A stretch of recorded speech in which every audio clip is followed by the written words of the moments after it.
What am I saying again? This is MPW.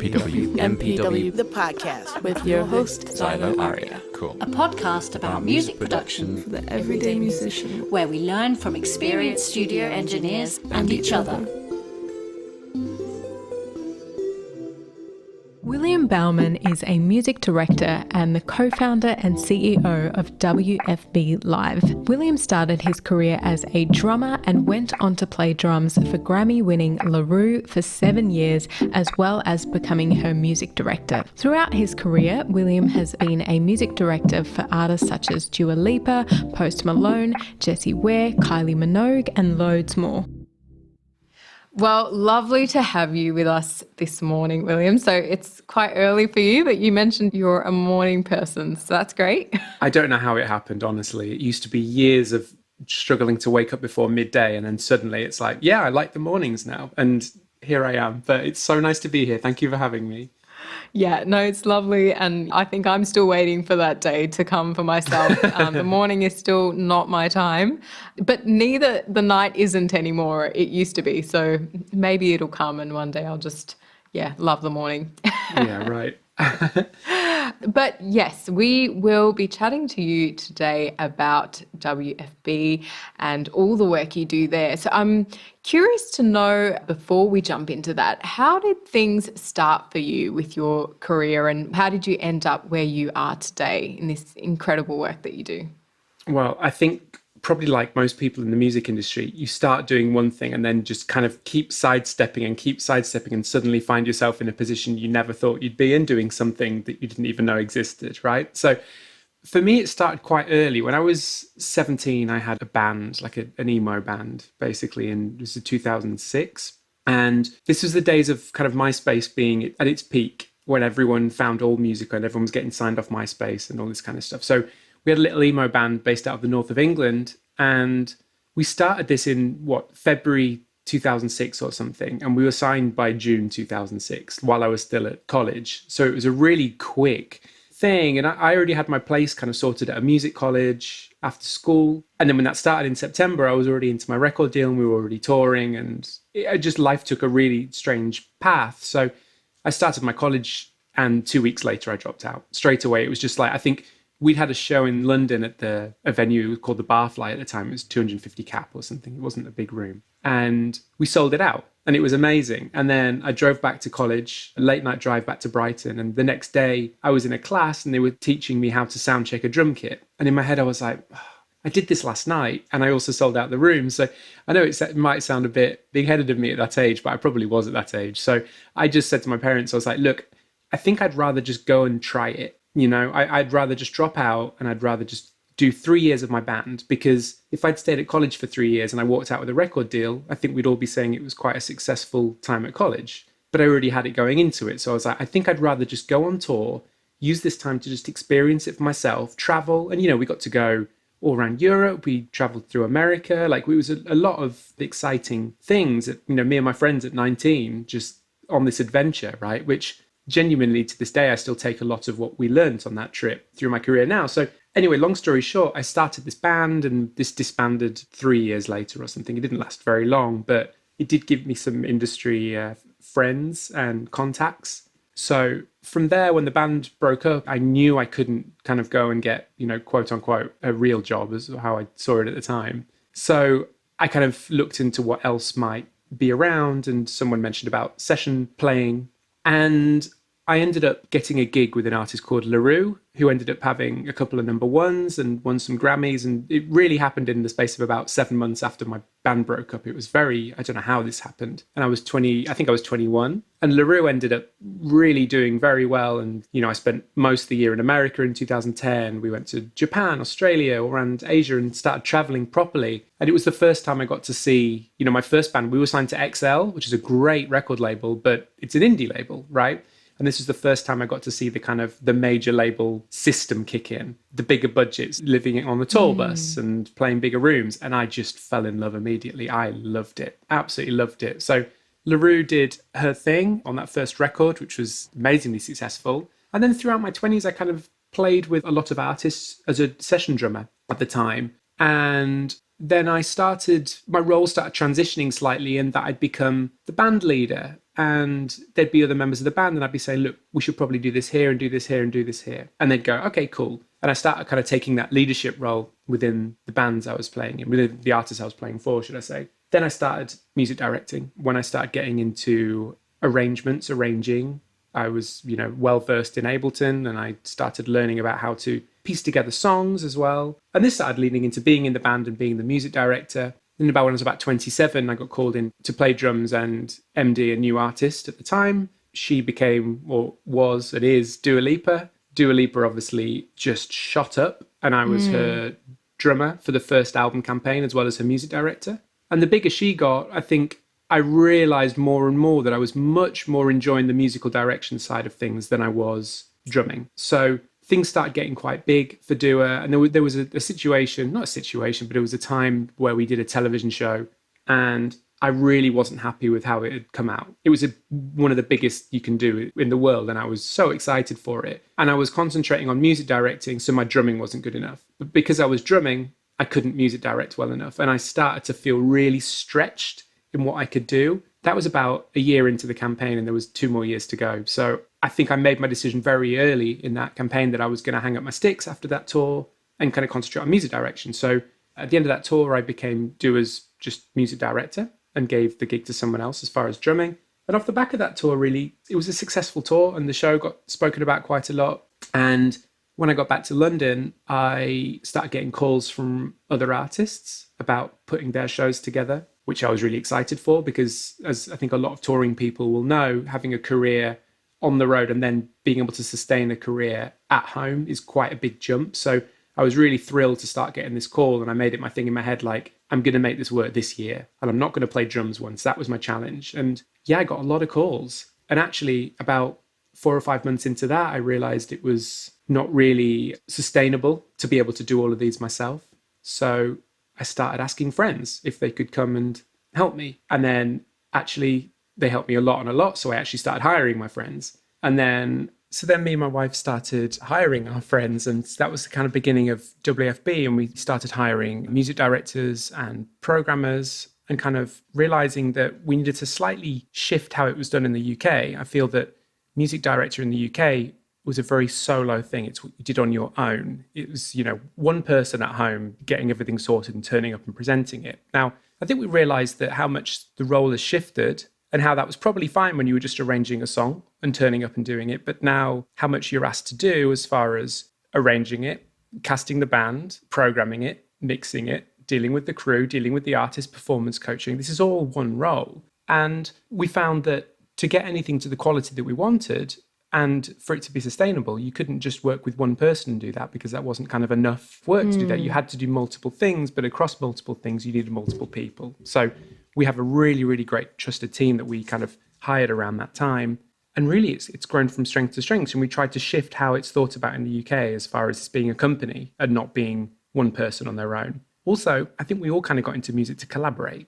I certainly did anyway. And there was something very lonely about just building shows on your own at home and then presenting it all. Like, part of the fun of it is sitting down with people and throwing ideas about and, bringing other influences. And yeah, that was something we found very much needed. You found a lot of people, we certainly heard in the UK, a lot of people would have a certain sound and it would never change. That to me was a bit boring. I wanted to hear things evolve. And yes, we all, we have musical tastes that evolve, but bringing new people in brings new ideas in and ultimately make things better. So we hired a lot of people and then started building more and more shows. And the size of show we started building was getting bigger and bigger. It's the place now. We're a full-time company of 5. We have an office in Southeast London with 2 recording studios in it, a lot of stuff. We're currently looking to launch in America next year properly and starting the company out there. So yeah, it's been growing since around kind of end of 2019, 2020, obviously with a little pause in the middle for something, but it's growing really well. And it's such a trip. It's so exciting and so rewarding. So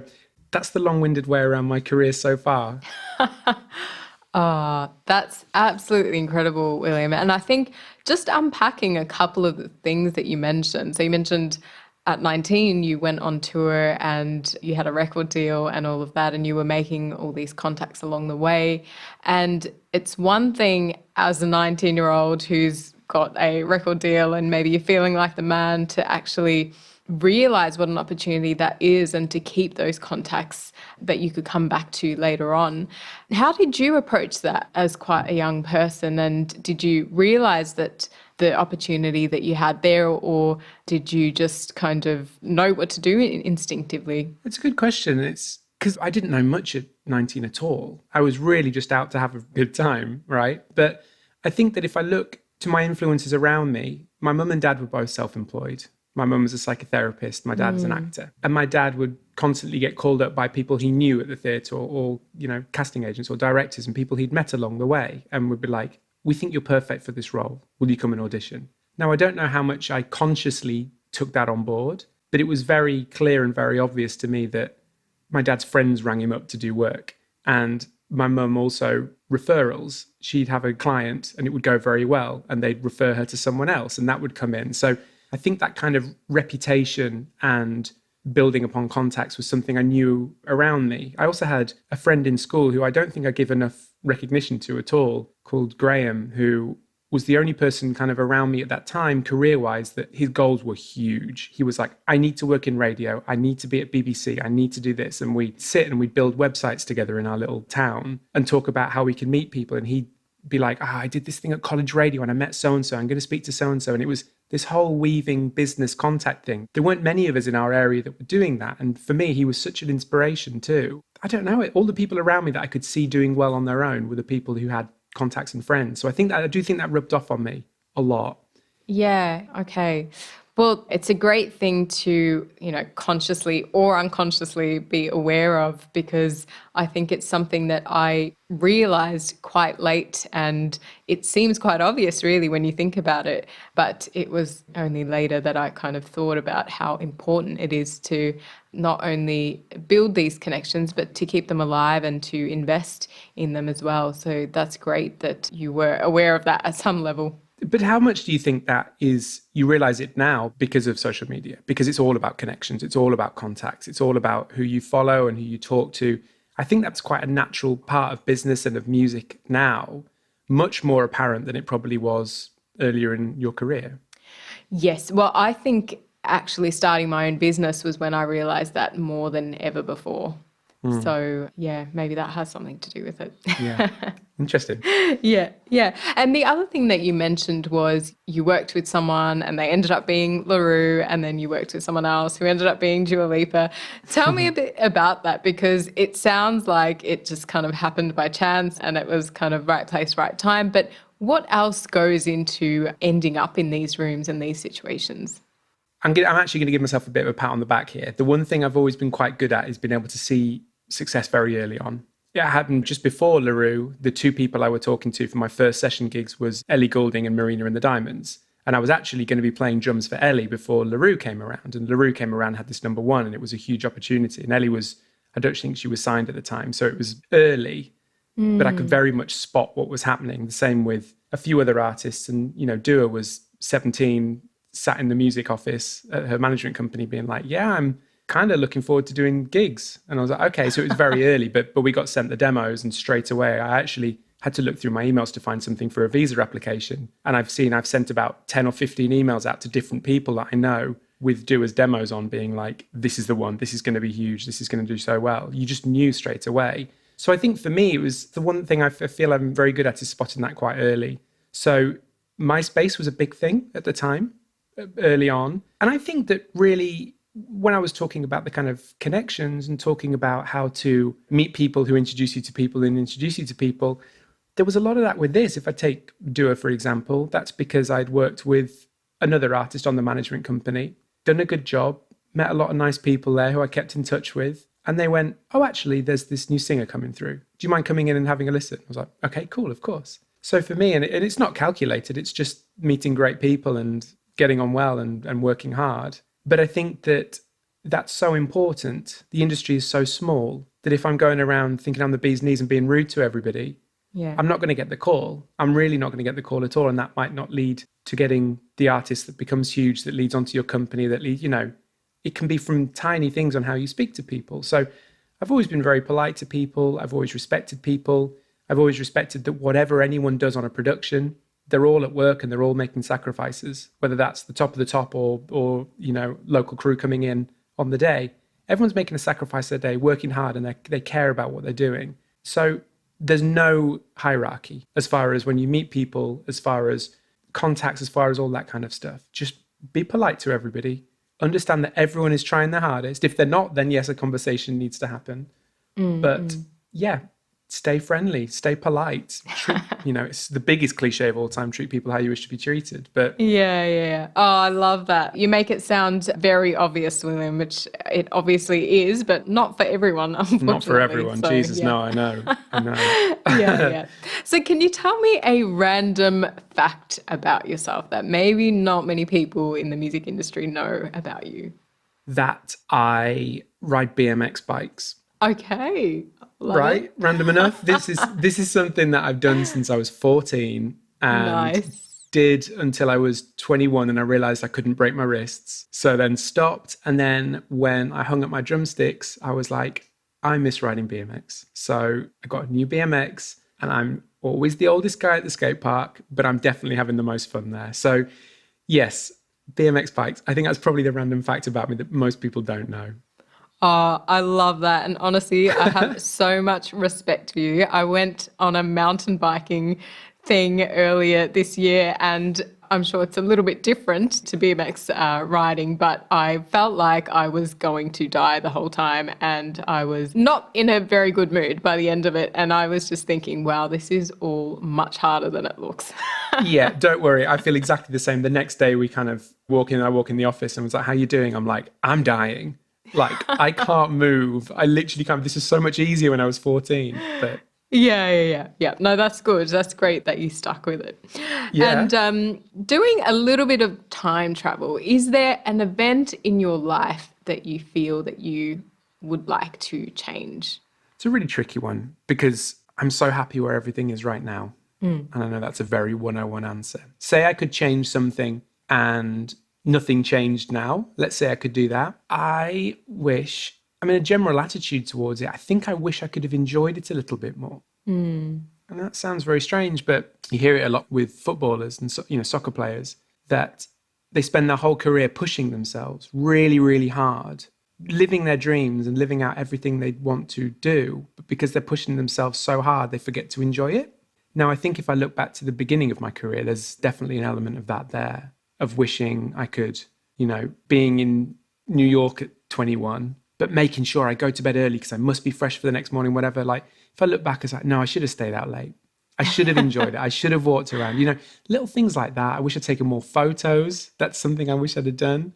As far as anything professionally that I wish I could have changed, there was, no, not particularly. Nothing that really springs to mind. There's a few things on, at gigs I wish I'd done differently, or a television performance, the one I was talking about where it all kind of went a bit wrong. Like, I wish I'd done that differently. But that's all hindsight. I did everything I thought I had to do at that moment. And I think that I really tell everyone always to just always trust your gut. And yes, I look back on some of it and it was wrong, inverted, quotes. Yeah. But at the time, it's what felt right. So I'm going to say no. And that makes me really happy to be able to say no to you. That's incredible. And what you mentioned there about just enjoying the experiences along the way, I think that's really profound, actually, because often when you're in the thing, you always striving for the next thing and the next goal, and without thinking about all the great things that are happening now. So that in itself, I think, is a great little takeaway from that. So thank you. Yeah, good. I hope if one person hears that and enjoys something more, then that was, that would be fantastic. Great. Yeah, for sure. So then coming to your work as a MD or a music director, which sounds like from what you do at WFB is actually so much more than that. But can you tell me, for someone that doesn't know what the job of a music director is, what is it in a summary, if you can possibly sum it up in one sentence for me? You sound like my family trying to describe, when I have to try and describe what I do to people I haven't seen in a while. I think my LinkedIn description would be that an MD's job is to take a recorded piece of music and translate it into the live environment. Okay, that's very good. That would be the bold bit. And then underneath it would go into all the little things and all the sleepless nights that happen afterwards. So that would be the kind of the starting point there. On top of that, you end up as a performance coach, an arranger, a programmer, a therapist, a mix engineer, everything in between. It all becomes your responsibility ultimately. You can work with fantastic teams, great front of house engineers, but it's also your job to direct them on how the song needs to sound. You work with fantastic musicians, the best musicians in the world, but it's also your job to be able to get the best out of them and push them that little bit further than they think they can be pushed. Again, with artists, if an artist is at the point of having an MD, chances are they're probably already pretty good because their career's going in a good direction, but they won't be able to see from the outside where they are their worst and where they are their best. And I feel it's the MG's job to sit with them and go, when you do that thing that you take for granted that you can do, that's when you come across as special. Let's look at how we can incorporate that more into the show. Or, that thing you do that you think's really good. Yeah, it's not working. We need to have a look at that. So it's the job to be able to direct and lead every kind of department within the live show. That's the bit I enjoy the most, definitely. Okay, yeah. Right. And you mentioned there that you have now built an incredible team that helps you with a few elements of that. And for some people, is it actually a one-person job? Because from what you've mentioned, it definitely sounds like there are so many elements and I can't imagine one person doing all those things. Or are they things that you have incorporated into your service that you offer? There's definitely a lot that we've incorporated. I think that one of our pet peeves is somebody gets their laptop, downloads a DAW and goes, I'm a music director. I'm like, no, you can bounce tracks.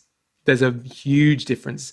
Technology is 10% of music direction, maybe, having an eye around technology. I think that, I don't think I get to talk about our team nearly enough as I'd like to. They are phenomenal. They are absolutely phenomenal. The things they bring to the table, the ideas they have, they'll be sat in rehearsals and go, nobody's doing this. I think we should do X, Y, Z. And we're like, fantastic, let's do it. Performance coaching is something that I feel there's a lot of MDs don't do. I think that they'll be so concentrated on the band. And the band, if there's a band, that is, the band are important. Of course, the band are important. That's absolutely fine. But ultimately, their name's not on the ticket. For me, the job should be really concentrating on that artist whose name's on the ticket and making sure that they come across great. If they come across great, the band will sound good, right? If I look back to shows that I've been to, not of ours, but just as a fan, when I was younger, could I tell you what the mix sounded like? No, not really. Could I tell you that it was loud, bright, and the singer was amazing? Yes, I probably could. So I think that for me is a really important thing to concentrate on, to make sure that artist comes across so well. I think that's something we put a lot of our time and effort into at WFB. And I see around me a lot of people not doing that. Absolutely. So yes, there's a lot of stuff we've incorporated that we want to make our service better than everybody else's. We want it to be the best in the world. And I feel relatively confident that we're up there. I really do. And certainly not me showing off. That's just me feeling very, very confident about that. So we incorporate a lot, but I think that's because we now have the hands as well. We've built a team. Even the people that don't go into rehearsal rooms, there are people in the office who, when we're casting bands, the documents that go out are perfect. The links to everything are fully updated. The process that everyone gets as far as billing and onboarding and all that, it's all proper. It's all done as a proper company, which I remember when it was me on my own, a lot of the times I'd finish a gig and 4 months later go, oh God, I didn't put the invoice in. Like, it was so behind. So I think that our wonderful, wonderful team that we have means it can be a much smoother and bigger and better operation. Everybody wins, in that way, really. Yes, no, having a team that you're all working for the same mission and are able to find new opportunities for you all is so invaluable. So that's incredible. Yeah, they're a good bunch. Yeah, sounds like it. So at what stage in the live show creation process would someone engage you at WFB, and who would be doing that, contacting it? Is it the label? Is it a manager? It can vary, really. It labels from the label, the management, sometimes the artist. Sometimes if there's a band, sometimes the session musician will go, oh, actually, we're looking for a new MD. I've put you forward to management, something like that. And sometimes it's the TV plugger or the PR or anyone you've kind of met and know. Often it comes up in conversation and someone will go, oh, do you know what? I'll recommend so-and-so to go and do that. So it's quite varied. Usually I'd say it was management or label, usually management, I'd say. And it does vary when we're brought on. If it's a brand new artist and we'd be brought on, a few months before the first show, or when they're starting to think about live, they'll go, we should just bring someone on who knows what they're doing and we can start the process now. Because a big difference is that, from when I started out to now, you used to have 6, 7, 8 months of leeway where you could go and do shows and no one would really know you were doing them.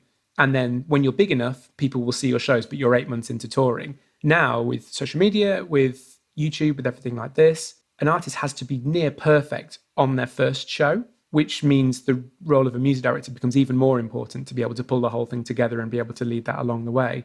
So it's usually before either a first show, if it's a new artist. If it's a bigger artist, a lot of the time it's before a new album campaign. Now, we get a lot of calls of artists going into their second album, where they've done their first album and maybe they want to kind of kick it up a level. And they go, we were recommended, we saw your show with so-and-so, and we want to up our show to match the new venues we're doing, whether they're jumping into arenas or big theatres or something like that. So a lot of the time it's kind of pre-album campaign or just before their first show for the tours. And then if it's for promo, it's often, we know someone at the record label who goes, right, we have this TV performance coming up and we want to make sure it's in safe hands. They'll say something like that and we'll go, okay, talk to me about it. We'll start pulling the whole thing together. So various different times, but usually when something exciting is about to happen, which is a lovely time to be brought in. Yeah.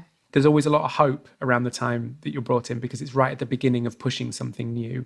Sometimes it's the opposite. Sometimes it's when it's not working and you're brought in at a bad time, but majority of the time you're brought in at quite a hopeful period in their career, which is lovely. Yeah. Oh, for sure. And one thing you mentioned about an artist having to be near perfect in their very early shows these days, especially I'm hearing with TikTok artists and things that are coming up through there, and they suddenly have this huge following and their big show or their first show is quite big. What would you do to help them as an artist prepare for a show like that when maybe there's less opportunity to do little side shows that no one knows about to get them in a mind frame where they're ready for it? It's really hard, honestly. The thing we've noticed, especially with the TikTok artists coming through, is that a lot of their music and videos are so edited and they get to do it again and again and again and again until it's perfect. And unfortunately, it's quite often our job to go, no, you get to do this once. And they're like, excuse me? And you're like, yeah, you have to get this right once. And that's what you do. So the TikTok ones, it's a really interesting conversation and one I've had a lot because I find it very interesting in that a lot of the artists I find coming from TikTok, they don't necessarily want to be musical artists. They're creators in another field. They ultimately did the TikToks and made the TikToks because they enjoy visual creation. And then suddenly it's all about singing or it's all about creating music and everything. And actually, it's a completely different field.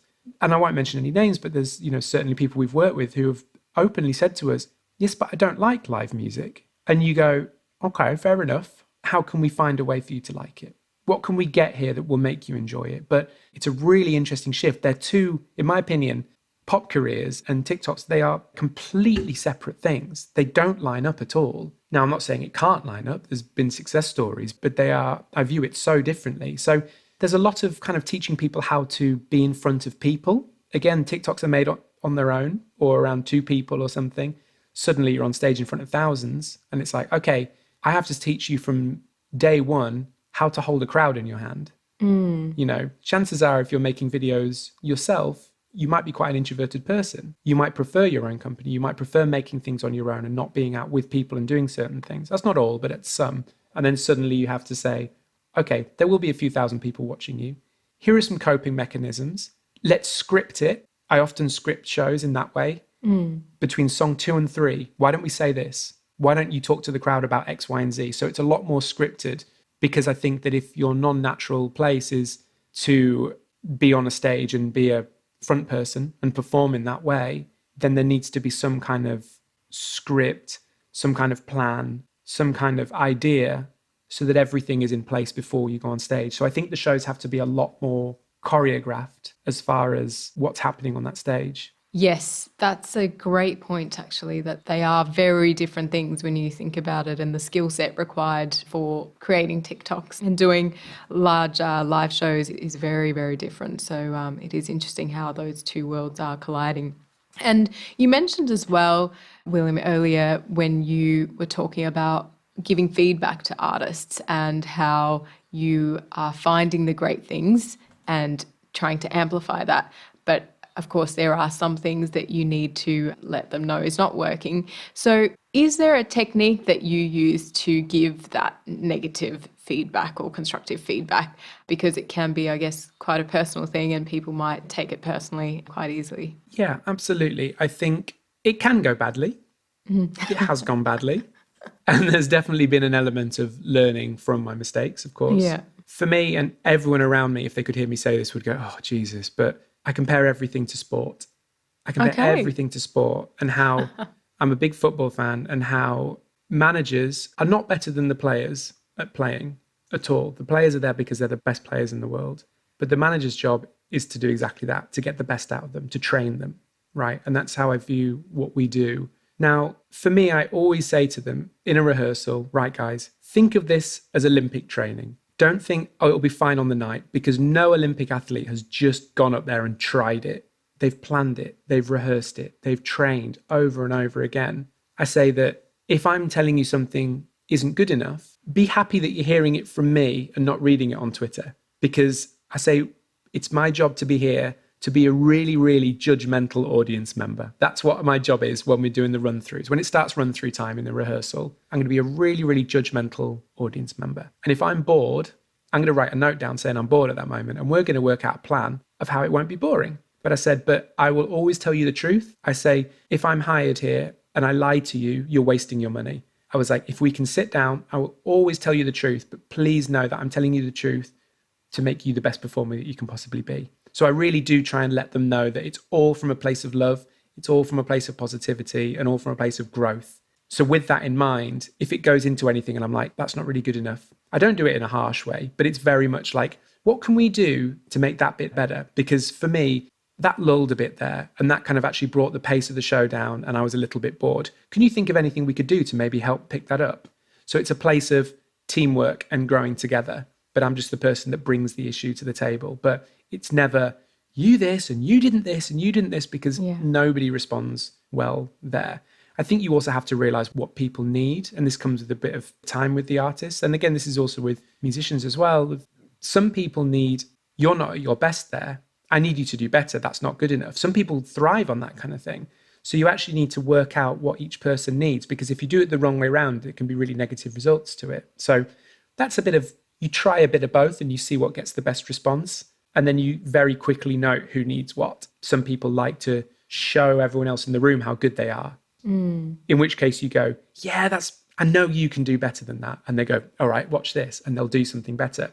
Some people need a private word in the other room, just being like, I can see you're struggling. Should we talk about that? So it's really what everyone needs individually. And it's kind of my job and our company's job to translate that and work that out quite quickly. Wow, there's so much there. And I wonder if your mum's influence in Korea has helped you a little bit to have some 100%. 100%. Genuinely, absolutely. That kind of the people side of it and the therapy side of it is a huge part of it. Completely agree. Incredible. So tell me, what is your favorite thing about your job? Okay, my favorite thing is our team. If I'm really honest, my favorite thing is our team. Getting to hang out with such incredible, talented people every day is beyond a privilege. I think as far as the music side of our job, I think seeing someone on a stage being amazing when they weren't necessarily amazing at the beginning, seeing their personal growth and seeing their confidence grow is just amazing. You know, people who start a show with their head down and looking at the floor, and then you go and see them a year later and they're, how are we doing tonight? And they're screaming and everything. Seeing that growth in people is, I'm not a father, but I can imagine that's what watching your kid grow up feels like. It's that kind of event. So I think that's probably my favorite thing in it for sure. So now we are at our quick speed quiz, William. Are you ready? Okay. I'm born ready. Let's go. All right, quick 5 questions. Live DJ or live band? Depends how good the band are. Oh, no. If I was Okay. watching Daft Punk in Chicago doing the Alive show, DJ by a mile. If I'm watching Phoenix, band any day of the week. Okay. All right. No, that's good. I'll take it. Festival or rave? Festival. Melody or lyrics? Melody. Mac or PC? Mac. Digital or analog? Digital. Okay. That was good. That was But good. digital versions of analog things. Like Arturia, that kind of thing. Like soft synths, but all the 80s versions, not the new stuff. Okay, yes. All right. No, that's good. That's good. I'll take Yeah? that. That was pretty good on the speed level, I'd say. That's great. But I felt like I sat on the fence a lot, which I think doesn't count, does it? We do get that more often than you'd think. So, yeah, I'll take it. Okay. All right, good. So, coming to our top tips section, William. So, what is your one top career tip? Be kind. Love it. It Nice and simple. really is. I think that if you're good enough, you'll get found. I'm really a strong believer in that. It will just happen. Be kind Love to it. people. Love it. Because Simple everyone's and everyone's there for the same reason. Everyone wants to enjoy themselves. Everyone wants to show what they do. Everyone wants to create. Everyone wants to do that. And it's such a vulnerable career path, music. You know, fundamentally, it's about pouring your soul onto a piece of paper and letting the world hear it. That's really delicate. That's really, really delicate. And then if there's a band around it, they've put their identity probably as a kid in being a musician and learning to play guitar or learning to do this. And there's a lot around that too. So there's a lot of vulnerability and quite fragile things around to what seems like quite a robust part of the industry. So I think just be aware of that and be kind to people. love it. That's great.